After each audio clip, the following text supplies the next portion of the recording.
Throwing a party in an hour, the way the young ones do it here on BBC Two, after our tribute to Rik Mayall continues now with Lord of Misrule. And there's some strong language. Of all the people who ever lived, only one can say, I am Rik Mayall, creator of the young ones, a pan-global phenomenon, loved by millions. On the day he was born, the gods cried, let there be light entertainment. And there was. He dreamt the impossible dream, and there will never be another. With Rik's death, I think people remembered just how golden he was in his youth. He was a golden youth. He was very beautiful, an extremely handsome man. What is it?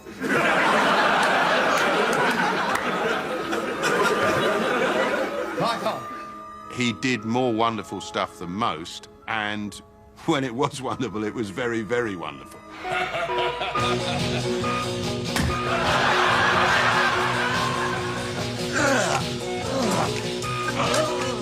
If there's been a funnier person, I don't know who it is.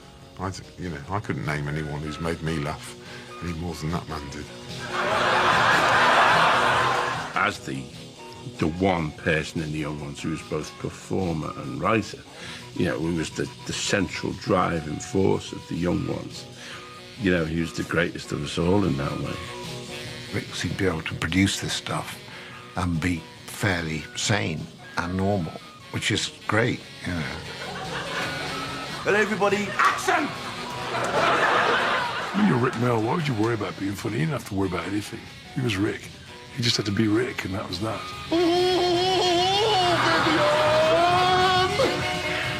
Comedy weapon, joke machine, gag apocalypse. I pick my nose, women get pregnant. If he was a mathematician, you'd go genius. If he was Einstein, he'd get a Nobel Prize. That's how brilliant his brain was. Not that many are beautiful and that funny. We can't believe he's gone because he's still here. In interviews, films, and photographs never seen before. Some things last forever. Like the legend of Rik Mayall. Why isn't Rik Mayall in a 3-hour program? Why is he only in a 40-minute program with other actors in it, for God's sake? Surely it should just be Rik talking about himself on his own forever.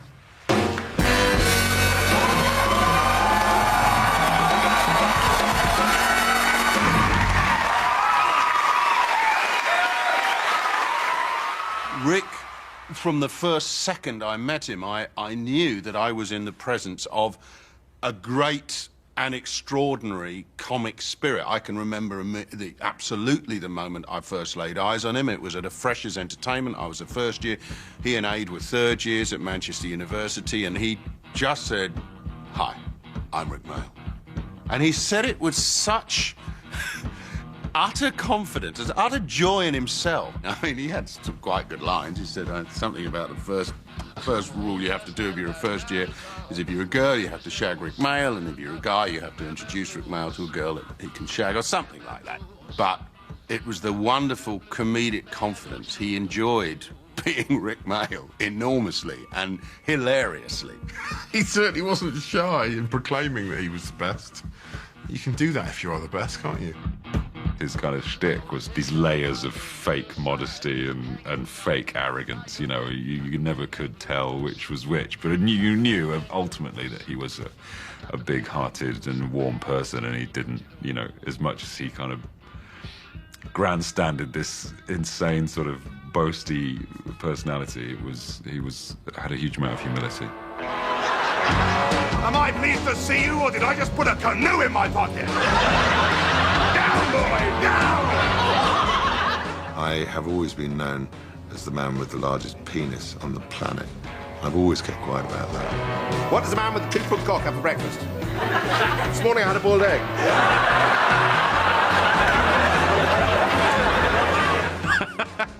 Oh, Rik's penis. Good times. It wasn't 2 foot. He claims it was. It wasn't. But in Rik's world, it is that big. And in Rik's world, anything goes. No, he did have the biggest knob in show business.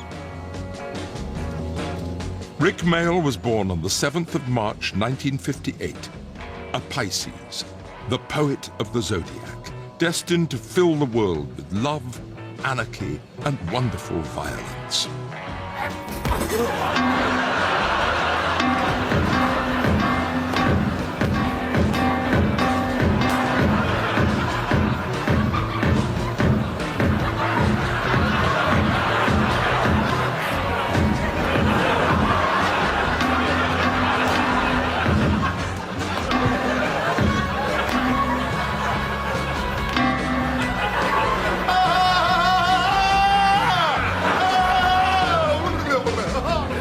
When comedy is at its purest, at its most sublime, is when it comes out of nothing. It's not a clever line, it's not some observation, and that's what was really sublime about Rik.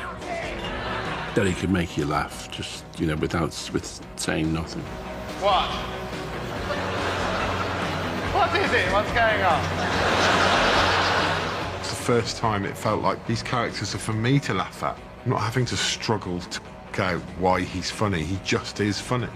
You know, my grandparents disapproved of him, which was perfect.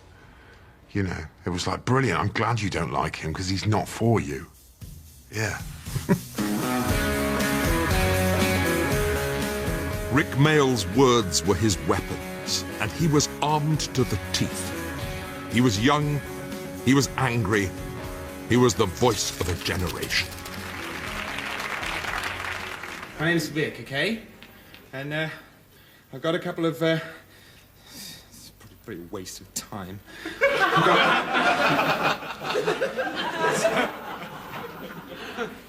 Right, got a couple of poems here. I don't know if any of you are into poetry at all. Shut up! I've always liked being crap. Playing people who are really crap at doing things. Perhaps I should ask Vanessa Redgrave. But I don't know Vanessa Redgrave. And neither do you, Theatre. First of all, he was so beautiful. Your eyes hurt. And then he did that poem about Vanessa Redgrave. And I've never had that experience since, is that you saw the total star.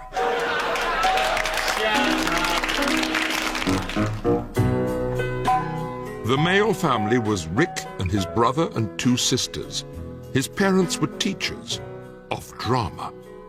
Rik's dad was a very funny guy and, you know, used to, you know, they do bits of amateur drama and everything, but he would, you know, do, you know, you'd suddenly see him walking behind you on the pavement, you know, pretending to have a limp or, you know, making a silly face or something. And a lot of, you know, a lot of Rik came from that. There would never be anything ordinary about Rik Mayall, and the sign of things to come happened at his school in Droitwich, Worcestershire. The children were there to praise the Lord, but they found the Rik Mayall. My teacher said to me, "Now, Richard, I don't want you to sing at all because your voice is horrible.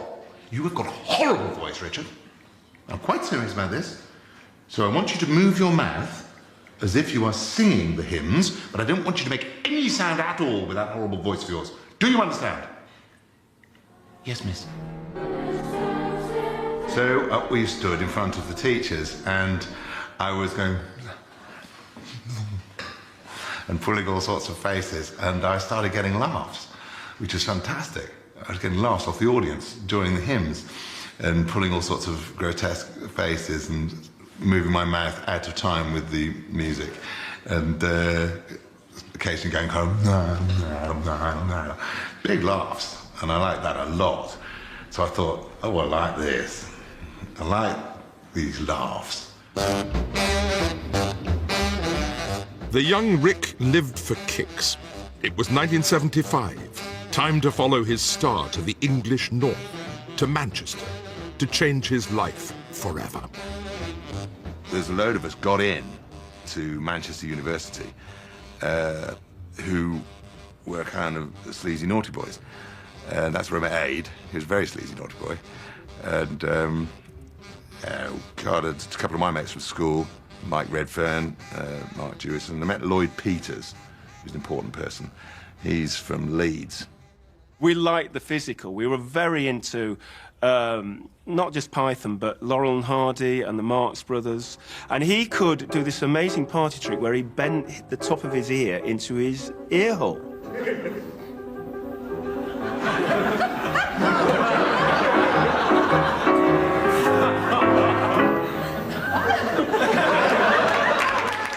A very strange thing to be able to do, let's be honest. And it was kind of just sort of weirdly funny. There was quite a few talented young comedians doing something really different.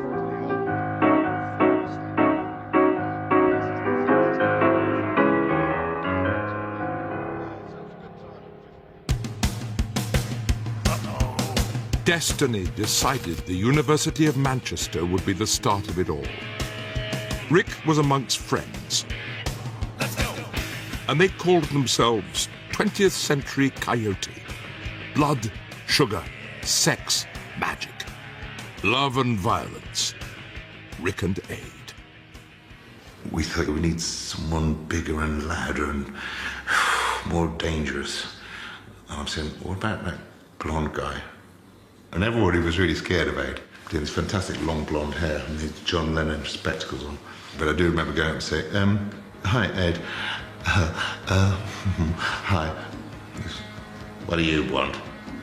And immediately the relationship was born.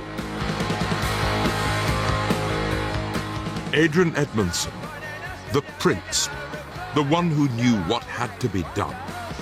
Together they were everything, intertwined and ascending to the stuff of legend. Two stars colliding for a lifetime. It was fate, and there were pubs. I'm afraid we used to pass a hat round afterwards. And then with the meagre money we got from that, we'd get drunk. Which seemed like fantastic. Go to pub, make a load of people laugh, get drunk. Where's the problem in that? Show off, make some people laugh, get drunk. Ask girls to come and see it. Girls get impressed by the show, shag girls. Shag girls, get drunk, have good time. That is light entertainment. Manchester was conquered and London was calling. To the lawless underworld of Soho they came. I'll do you, sunshine. 20th Century Coyote. Now just Rik and Aid, a.k.a. the Dangerous Brothers. I first saw Rik. I didn't know it was Rik. I just knew this wonderful, extraordinary double act that he did with Adrian Edmondson. And that's the first time I saw it. And I marked them down at the time as being, these are this is something pretty extraordinary. Yeah, these guys are special. Go in there, Jim. What's that? The French goose with a berry on, pegging buttons in the lift with his beak. And the lift goes up and down. What's that?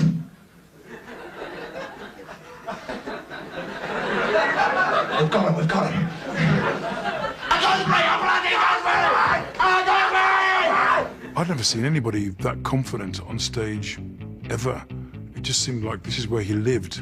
He was completely in control of that audience, and people like Jack Nicholson were going to see the show.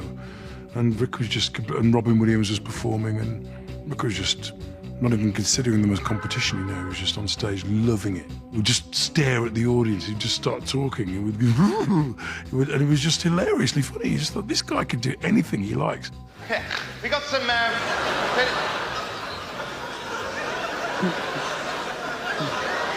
it's all a bit wacky here, isn't it? We're all a bit mad. We were up till midnight last night, eating biscuits, anything. We're crazy, we don't care.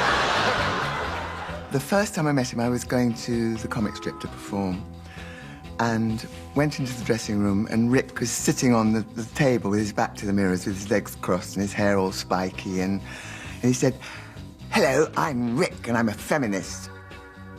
And he was so funny, both in his work and outside his work. He was hilarious, and there was that kind of glint of mischief and a bit of danger. I adored him. I thought he was wonderful. I can't get used to somebody that talented being that sweet.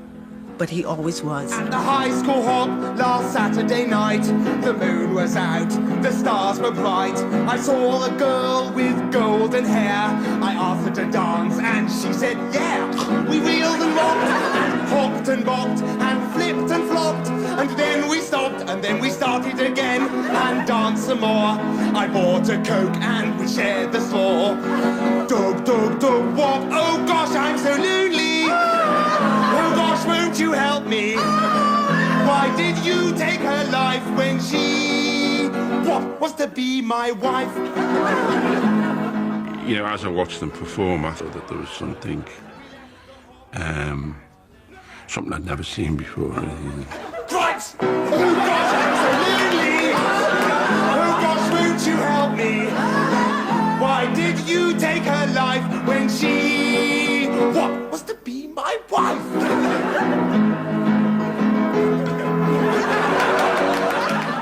The brightest and the best were drawn to the comic strip club. French and Saunders, Planer and Richardson, Arnold Brown, Alexei and Rick and Aid. Delirious, exuberant. Next stop, television. I like millions and millions of people looking at me, just looking at me, because it's all in my eyes. It's all in my eyes. The eyes of the television audience lit up at the sight of Kevin Turvey, and Rik Mayall became a star. Do you know how much it costs to go to America? 96 quid, that's how much. Where am I going to get that kind of money? I was mesmerised by Kevin Turvey. Yes, Kevin Turvey from Birmingham. Kevin Turvey. Peerless. One day there was a knock at the door, and so I answered it and it was the milkman. And I paid him, and he went away, and I closed the door again and came back inside, and I mean, that's got nothing to do with the story, right? But, no, I just wanted to make it clear that I'm the kind of person who pays his debts. It was almost like the sort of comic diary of a serial killer, you know. You thought, oh, this guy's weird. This is really weird. This is not normal. So I went down to the kitchen, right? That's where I normally have my breakfast, you know. It's got all the gear in there, all the forks and stuff. Yeah, no, you know, as I've been there, I've seen it. So that's where I went. Like, you know, I went down the stairs. Well, we got these stairs in our house that attaches the first floor to the bottom floor. No, it's dead convenient, like, where it saves all that trouble of, like, getting out the window and shinning down the drain pipe, you know, breaking into the kitchen window, going in and doing it all in there. It's a waste of time.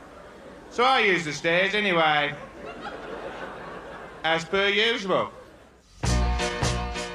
Kevin Turvey was so boring and so precise. He saw himself as an investigative reporter, and he would investigate lampposts or something. And he was in love with a girl called Teresa Kelly, who wasn't interested in him. So I went out to the phone and picked it up, right? Dialed the number.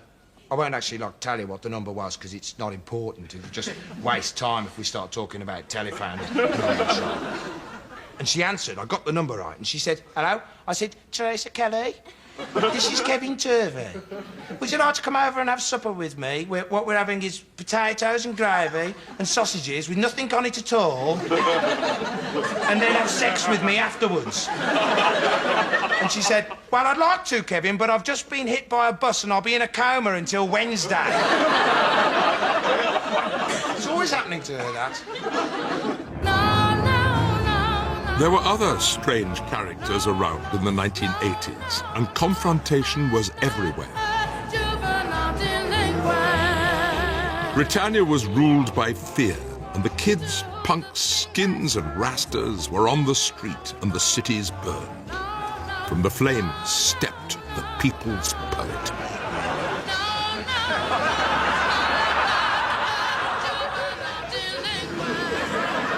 This is it! I've been waiting 2 hours for this! It's a revolution! It was a revolution in the head of Rik Mayall. A hippie and a poet in the same house. Inspired, explosive, beautiful. Because although to you lot, I seem to have about as much importance as hippie. A hippie, it does happen to be me that does all the cleaning round here. Moan, bawling, just because you do a little bit of housework. Oh, Neil! Orange Phil! If only I could see you again! Into the student house came Aid Edmondson's psychotic Vivian, Chris Ryan as the cool guy Mike, and all kinds of Alexei Sale. At just 24 years old, the sexy genius Rik Mayall gave the people the young ones. Once in every lifetime comes a love like this. Oh, I need you, you need me. Oh, my darling, can't you see, young ones? The Young Ones was absolutely a revolutionary series. It's one of the greatest TV shows of all time, really, of British comedy. And it really was the launching pad for all our careers. I definitely thought I'm in the presence of greatness here. This is terrifically good. Part of the reason it's so good, it's innocent. You know, it's unstructured. It just ignores any of the rules because they didn't know what the rules were. Young Ones was a hit from the first episode, and Rik was clearly the star from the first episode, and that's rare. That doesn't happen very often. I certainly didn't know whether anything would happen with it, but it did. And it was amazing when it took off, you know, almost immediately it was responded to. I thought The Young Ones was one of the best things I'd ever seen because it was different to all the other stuff that went on. It had a different sensibility to it. There was a moment where the lunatics had taken over the asylum and it was great. I was in the audience at a lot of those shows, and Rik and Aid, I think Aid was chanting, as Vivian was chanting, "Virgin, you're a virgin, virgin!" They had this big, sort of slappy, girly fight, slapping at each other. Virgin! I'm not a virgin! Virgin! I am not a virgin!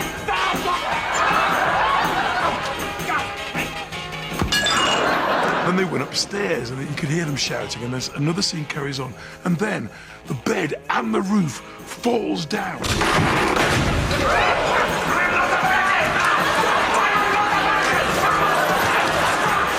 And they're continuing fighting. It was one of the greatest stunts I've ever seen done in a TV studio, ever. Honest to God, you just thought, who are these guys? And how are they allowed to do this? It was just brilliant.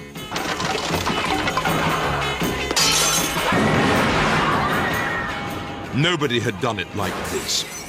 People tried to put them down. But the young ones were talking about their generation. This wasn't just comedy. This was comedy for the kids. Well, I'm going to tell Thatcher that we've got a bomb. And that if she doesn't do something to help the kids, by this afternoon, we're going to blow up England! Suddenly there was a strain of comedy that was directed specifically at young people and went completely over the heads of the grown-ups who sort of thought it was crude and stupid, you know, when it was blisteringly smart and incredibly funny and so relevant. God, I'm bored. Might as well be listening to Genesis. My friends and I were disciples of the Young Ones, you know? As I recall, it was the only thing we thought about. I just remember running into school so I could meet my stupid little gang of mates at the bottom of the stairs, and we could quote every line of the Young Ones. And we were all huge Madness fans as well, so when Madness were on, our little heads almost exploded. Do any of you lot know Summer Holiday by Cliff Richard? Yeah. You it. I'll smash your face in. I'll go sit over there. The Young Ones came along and Mum and Dad were going, "What the hell's this?" And he was going, "Get away, this is ours, this is for me, this is not for you." It was punk for comedy. I mean, even to the point of Aid Edmondson tearing down the Good Life literally on the screen. It was kind of like, it was such a statement. No! I'm not watching the bloody Good Life! Bloody! I hate it! It's so bloody nice! The Young Ones was sort of... I sort of, doing with humour what the Sex Pistols were doing with music and all that, saying the 80s are a dreadful time. We've got all these problems with Thatcher and all that sort of thing. So it was quite sort of destroy and rebuild. Did you see that? Did you? They did start a revolution, but when you're doing that, you don't think you are. It's just that this was healthy. The success of the young ones was a huge thrill for everybody, I think, And Rik in particular came out of it the most successful and loved comic in Britain at that time. Will you lend it to me if I promise to be your slave all day tomorrow? Yeah, that sounds like a good deal, yeah. Tough luck, Buster! I have my fingers crossed behind my back all along.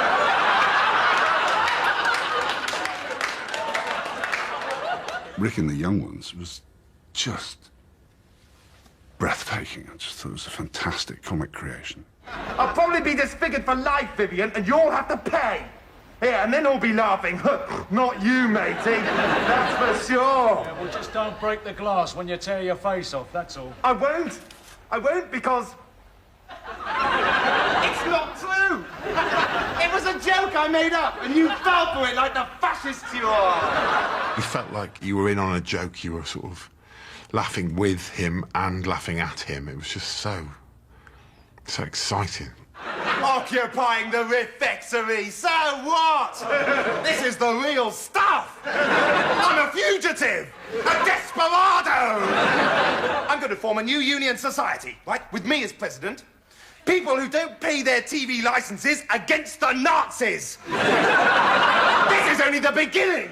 I just loved the kind of weird magical realism of the show. I used to love the fact that the vermin and the vegetables spoke in the house, and it existed in this weird surrealist bubble. There was something, it was like Narnia.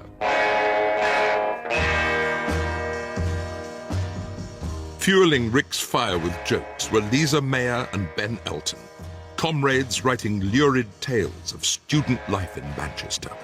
When you were all at university, did you meet people like the people you play? Or on a We mild... were people like Yes. the people. You were? Well, they were. Ben and I both lived in a house at different times that was basically exactly the same, if not a bit worse, than the house that they live in the show.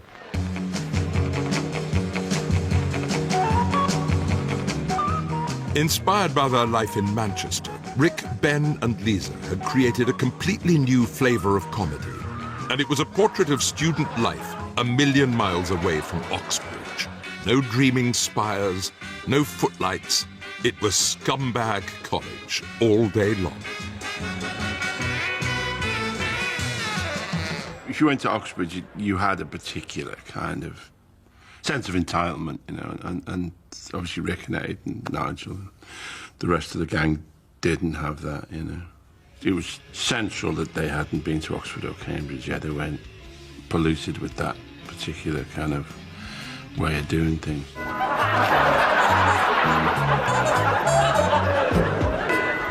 Hello and welcome to another edition of University Challenge. It felt more like it belonged to us than it was us watching some very, very clever people be very, very funny, which is what Python could often be, You'd see Pythons do sketches about philosophers and stuff, and you'd marvel at the brilliance of it, but you didn't feel like, I don't know anything about that. Whereas I knew everything about, bogies and Toxus O'Grady and all that stuff. That felt, yeah, that's definitely my wheelhouse. There was something, clearly in Ben, and I suspect in Rik as well, there was something of Manchester looking out at the rest of the world and saying, come on, we're as good as you. We're going to take you on. The beautiful young ones were on a high and couldn't get much higher. I met Little Richard once, and we talked about how to give the audience a good time. I said, get the band on the stage and you get the audience high. When they're as high, you get on the stage yourself, and then you take them higher till they can't get no higher. And when they can't get no higher, you get off that stage. It was all over for this revolutionary sitcom. After 12 episodes of anarchy, the young ones crashed and burned. That's why we finished The Young Ones after 2 series. Well, I think we've done really, really, really, really well. And we've always tried to keep the jokes original. We can't think of any more originality because their brains are just exhausted. They've had a really good shagging, okay? Kill the students. Drive the bus off the cliff. Finish, walk away. Next one. Resistance was futile. The boy from Droitwich was now king of comedy. And before him lay the corrupt wasteland of showbiz in filthy, rich and catflap. 2, 3, 4. Happiness, happiness. Thank you, ladies and gentlemen. God bless you one and all. The greatest thing that I possess, the smile of a child, a beautiful woman, just simply being British. Rik was a very, very handsome man. In all his comedy, he made himself ugly. He would give himself this supercilious sneer, and he discovered that very early on, literally looking down his nose and literally sneering and snorting at what the character would consider to be his inferiors. Well, well, well, wonders will never cease. Eddie Carcrab's been thinking. Put out some bunting, organise a street party, let off some fireworks, telephone the Queen, give everyone a week's holiday. The man with no brain's been thinking. Everybody go to the lavatory in amazement. One series was all we saw of Richie Rich. The young and the restless Rik Mayall had films to make. Comic strip films. 1, 2, 3, 4, 5, 6, 7.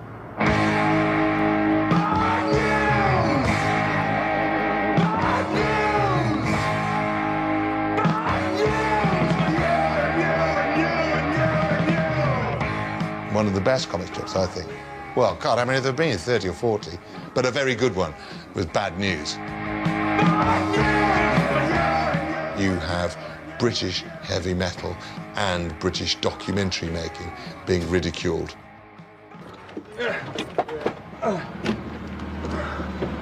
Yeah, I feel a bit wrecked, you know. Did you see the whistle test last night? Sort of, yeah, but I was really stoned, you know, and I drank a bottle of brandy, and yeah, I was with this chick, and we were just about to get down to it. I went and put my foot through the television set. Ah, no. Yeah, so it sort of blew up a bit, you know, and set fire to the curtains, and well, I missed the second half of the show. So. I bet your mum was really angry. But she wasn't there. Was she dead? Yeah, but I mean, when she gets back, she's going to be really angry. She won't be getting back. How come? Because she's dead. Hey? She's dead, then. Oh, I get it. Alan's called Vim and your mum's dead. Bad News was one of those things that everybody thinks is a copy of Spinal Tap, but was actually, you know, just people having the same idea simultaneously. Rik was so in love with himself. He was the centre of the world. He was the centre of attention. So whatever was happening, whatever Rik was doing, that was the best, you know, and he wasn't afraid to say that. Those big eyes fix you with kind of, come on then, we're going to have fun, whether you like it or not. Just take me up a bit. Yeah? Up a bit more. Just a touch more. Shut up. Can go up a little bit higher, can't it? I know. All right, just another 2 or 3 notches. Good. Yes. Oh, well, just a little bit more. Okay. Okay. Up a touch. Up just a touch. Lovely. Okay, we'll try it there.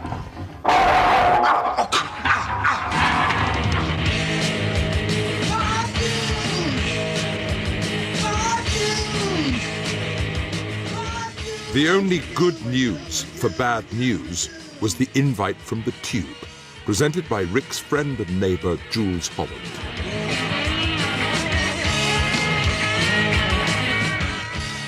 We're a very visual band indeed. You still want to do an interview? Yes, please, yes. Do you want... I think it's probably just me. Well, no, we can have all the band in.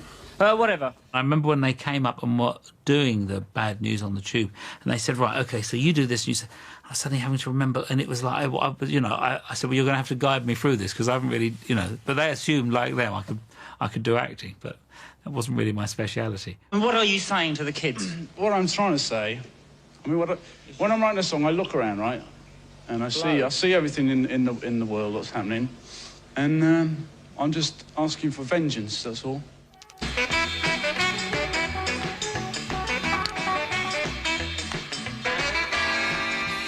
Mad on mescaline, Rik and the comic strip gang poured ideas onto a vast canvas from Dorset to Planet Sex. On the way, great minds met. In Mr. Jolly Lives Next Door, in the same time and the same place, Rik Mayall and Peter Cook. Can I borrow some fairy liquid?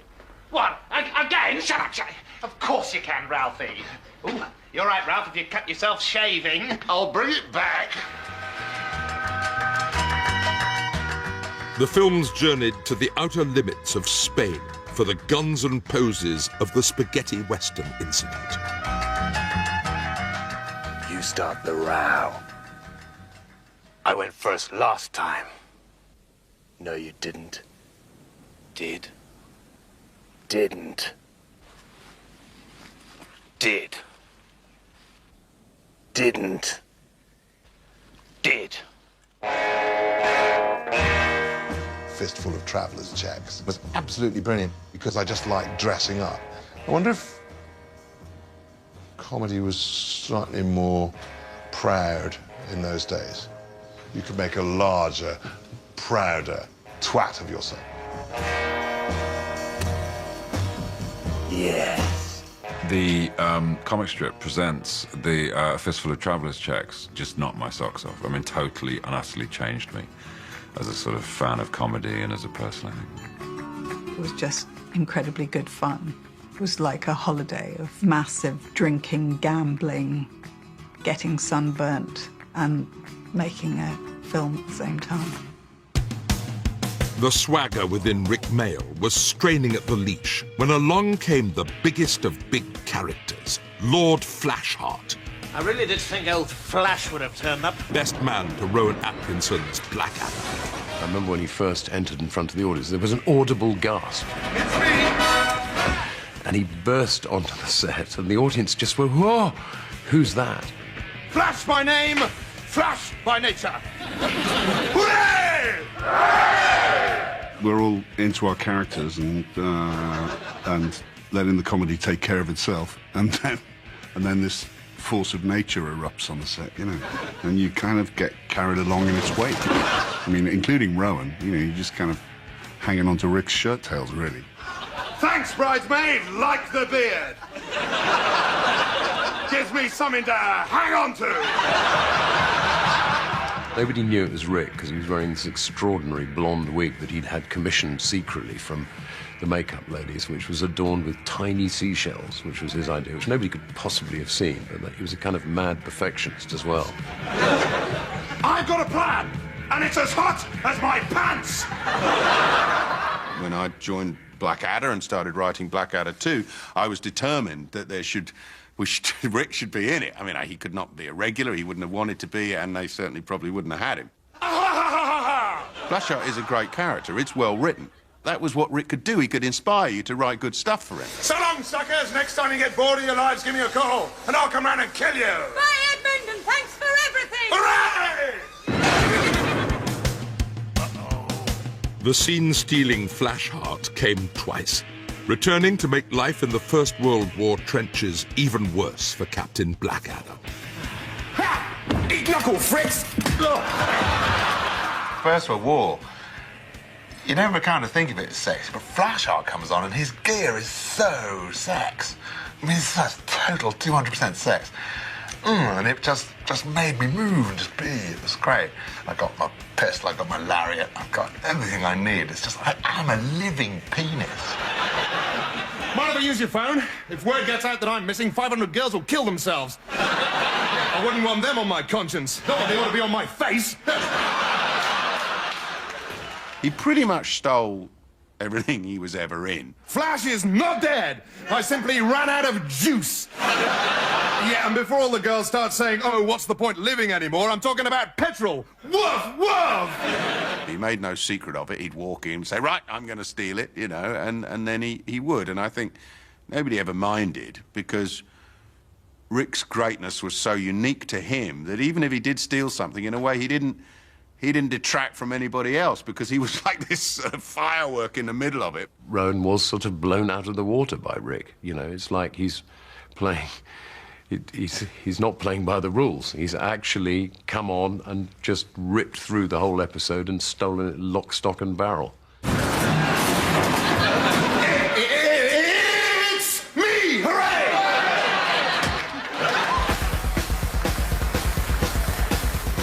The UK was now ruled by a new breed of politician, and Rik wanted to fight back. He met the writers, Marx and Grand, to plot his revenge on the government.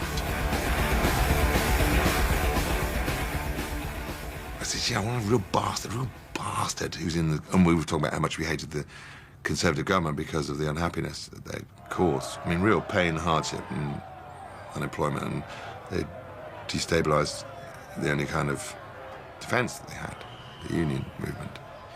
But really, we just wanted to get some laughs. And I need a target, I need someone I hate to be. And so I said Buzz, and someone probably, Lawrence or Morris, said, well, we call him Bastard. Yeah, that's good. Conservative MP Alan Bastard was the supervillain Rik was born to play. Hello, Alan Bastard, biggest majority in the House of Commons. He beautifully embodied the evilness of that regime. Remember the Falklands, Gov? Indeed I do, I made a fortune. To carry that kind of arrogance and sneer and snobbery and bigotry without making it too horrible to watch it's really, really clever. I think Rik had a power to what he did, which made him always watchable. And when he does Alan Bastard and all that nasty character, but there was something kind of terribly watchable about it. I'm your new French mistress.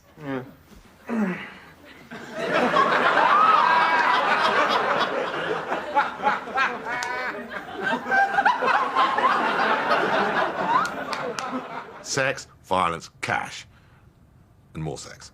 It's very sexy, that show, very sort of... I mean, it's quite a horny show. I told you what would happen if you failed your French oral again. What? It's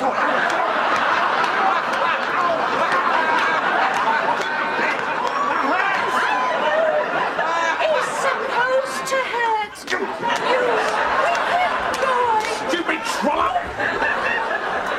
I'm not a masochist, I'm a sadist. I pay to be here. Fizzing with energy, that performance. Even though he's playing a Tory cabinet minister, I mean. Tory cabinet minister and fizzing with energy don't normally sit together in a sentence, do they? And so to the USA, to wreak havoc with the big movie, with Drop Dead Fred. Some Americans presented me with a script about Drop Dead Fred, who's an imaginary friend, which in 1990 I went over to make in America. He's a good New York writers, and it's a huge success. Ah, those snobbies! Yeah! What happened to you? Look at you. You're all older. You're even uglier. Ah! I'm sorry, I'm going to have to be sick all over you immediately. Lie down. After all his adventures, Rik now returned to his other half, Ade Edmondson. They were about to hit the sweet spot. The only way was up, bottom. The Young Ones was your teens. Then the So Filthy was about your 20s. Let's say that Bottom was about your 30s, where there's just youth is just like shit now. Like life is fucking nothing. When Rik and Ade invented these two absurd, endlessly bickering characters living this half-submerged life in a sort of sleazy world of nothingness, it was Rik and Ade at their best. Okay. Let's sort this out. Are we good friends, Eddie? We've known each other for a long time. We can talk. And there is something I have been meaning to say to you for the last 25 years. Oh, what's that? I hate you! I hate you! I hate you! Go away and crawl away and die in a ditch somewhere, you bastard! Bottom was fantastic. It was two people that shouldn't be together but are, that just constantly going at each other.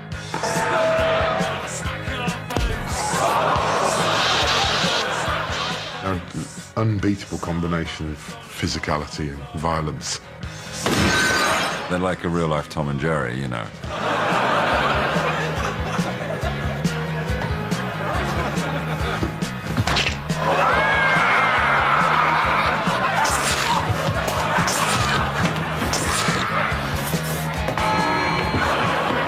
Ade and Rik really spent a lot of time working out exactly where the camera should be so that it really looks like you've hit somebody properly with a frame, but it takes a lot to do.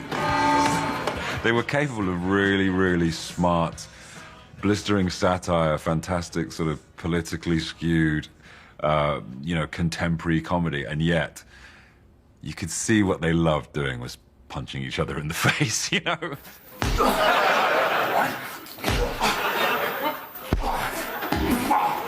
Yes, it was crass. Yes, it was stupid. It was really stupid, but it wasn't half funny. I mean, I'm laughing now remembering it, but him and Abe were, it was priceless, you know. No one did crude comedy so poetically, I don't think.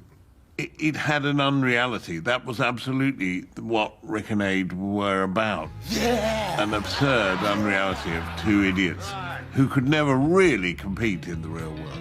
People sort of fell for him and were worried for him, you know, because he was this sort of just complete idiot, but trying to mean well, but getting it wrong. And it was like, oh, you know, they just wanted to cuddle him and sort of, you know, befriend him and take him under their wing. The whole soliloquies about life and not having a bird, living with each other and being miserable.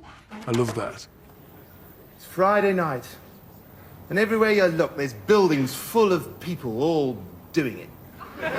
All doing it, and then stopping and having a fag, and then doing it a bit more. There's not a single one of them saying, hang on a minute, this really isn't fair.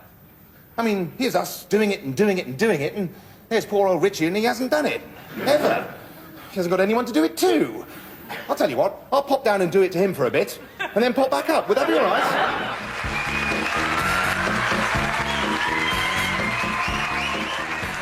Bottom was the Rik and Ade masterpiece.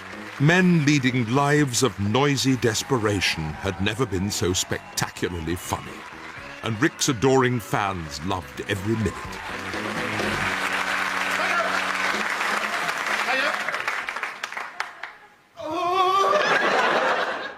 I mean, as soon as he comes up, I mean, Rik, you know, immediate rapport with the audience. Immediate. That's who he's relating to, really. He was a big show-off.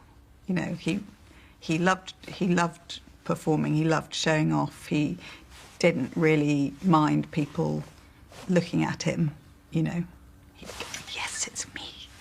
Rik's public loved him, adored him, even in a way that few comedians get that kind of love. You respect Cleese mightily, or Peter Cook, but whether people loved them as if they knew them, I think is not quite the same as what Rik had. There's something that came through the persona which made a direct connection with people, which is very unusual. In 1998, in the fields around his home in Devon, Rik Mayall had an accident which changed his life.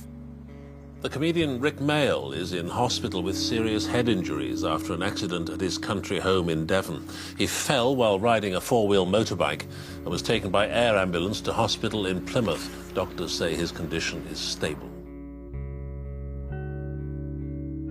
I was technically dead for 5 days.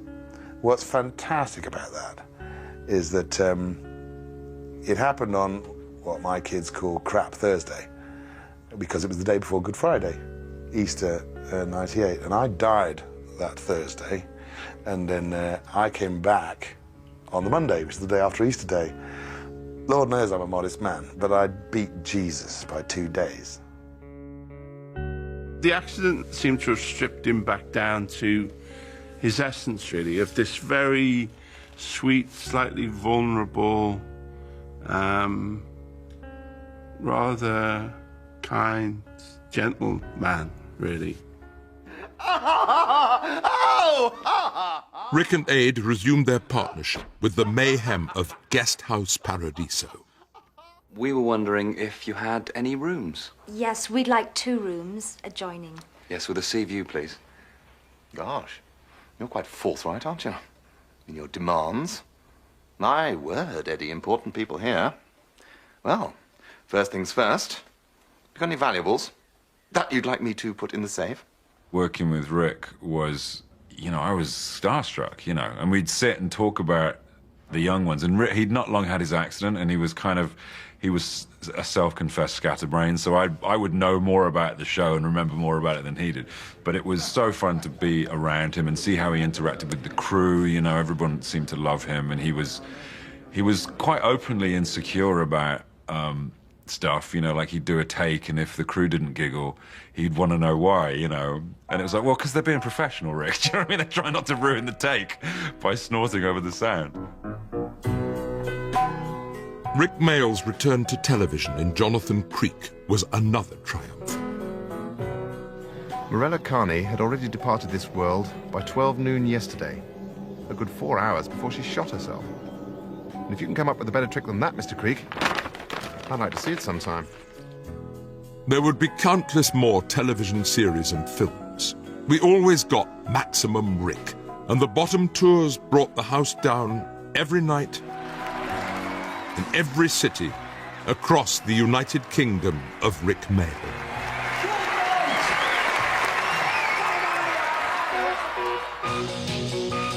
You fat prick! Like good whiskey, Rik Mayall got better with age. The devilment deepening, the behavior unhinged. And as Greg Davis's father in Man Down, a performance as good as it gets. But I wanted to show her how much I cared. So every night, 7:30, I'd walk here and wait for her to come to that very bedroom window. And I'd wave at her and blow her a kiss. She'd blow me a kiss. Then I'd walk home again. Every night? Every night. 18 months and 11 days. That is one of the most romantic stories I've ever heard. Well, anyway, all's well that ends well. Eventually, I fucked her against that wall. What? Yeah, that very wall. Certainly since my late 20s, people have been telling me that I look like him. And so when I knew I had a sitcom, he was the fantasy casting to play my dad. All right, thank you, goodbye. Right here. Like this.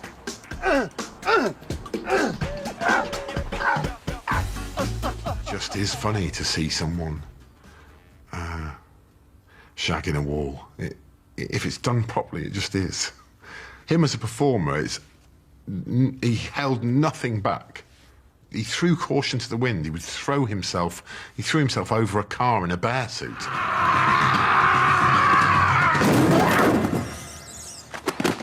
It was a really great atmosphere on set. I had a hug every morning from Rik Mayall. Yeah, every morning on set, I was greeted with a hug. Does he need a hug from the bear? Come and have a hug from the bear. No! He put his arms around me and he whispered, "Comrade," in my ear. And I thought, yeah, I won't be forgetting this moment in a hurry.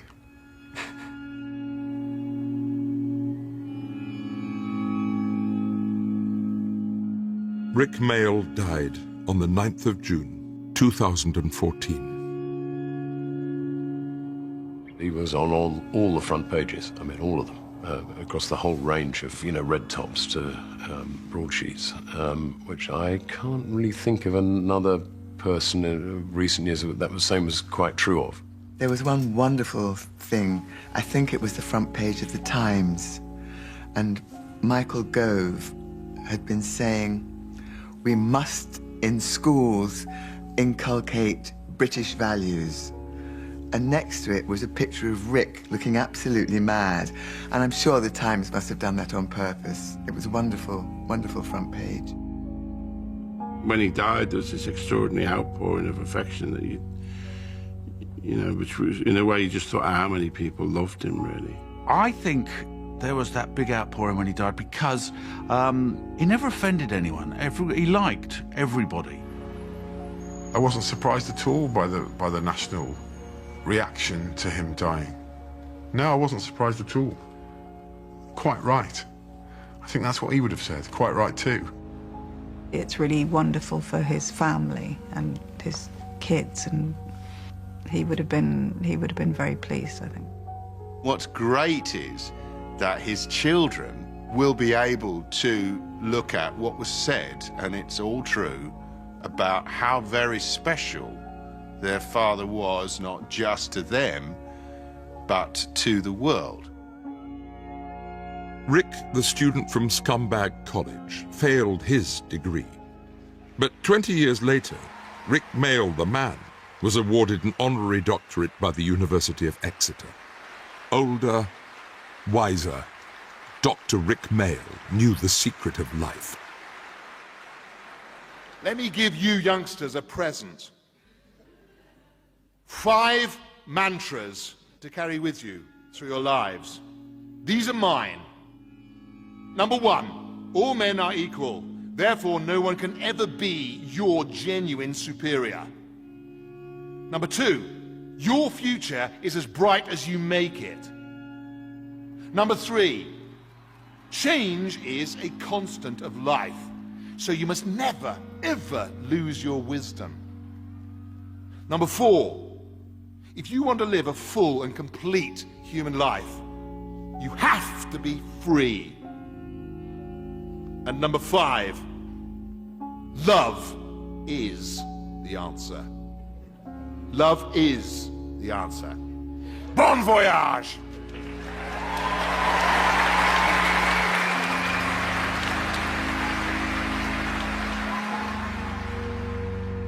He was unique. People like Rik don't come along very often. Blimey, 56, That's too young. Yeah. It does seem impossible that that amount of energy can be extinguished, It's where you find yourself, wishing you were a Buddhist or something, and think, well, it must go somewhere else then. It must go into somebody else, That moment somebody's been born with Rik's energy and talent, that'd be something. Last time I saw him properly was at a birthday party, and he was just very funny and very charming. He wanted to work, he was pitching ideas, he wanted to do an interracial cop buddy movie where everybody thought we were gay. He loved the business, he loved that everyone else was doing it, he loved the fact that, it was a means of making money. It was just like, he was in this sort of complete heaven where he could express himself so faultlessly and so naturally and just be very, very successful at it. It was just like, every day was a joy when he woke up. It was amazing. His incredible generosity of spirit, love of his friends, and endless optimism was with him all his life. And I miss him very, very much. Once in every lifetime comes a love like this. I need you, you need me. Oh, my darling, can't you see? Young ones, darling, we're the young ones. The young ones shouldn't be afraid to live, love. There's a song to be sung, 'cause we may not be the young ones very long.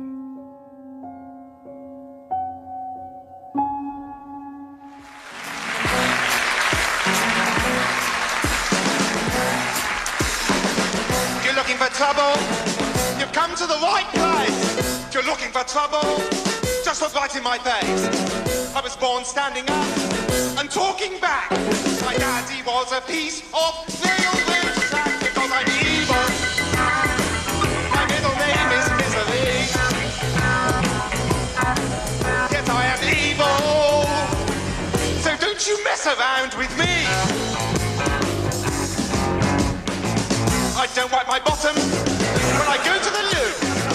I'm rude to policemen and I pick my nose too. There's no stopping me. I'm bloody mad.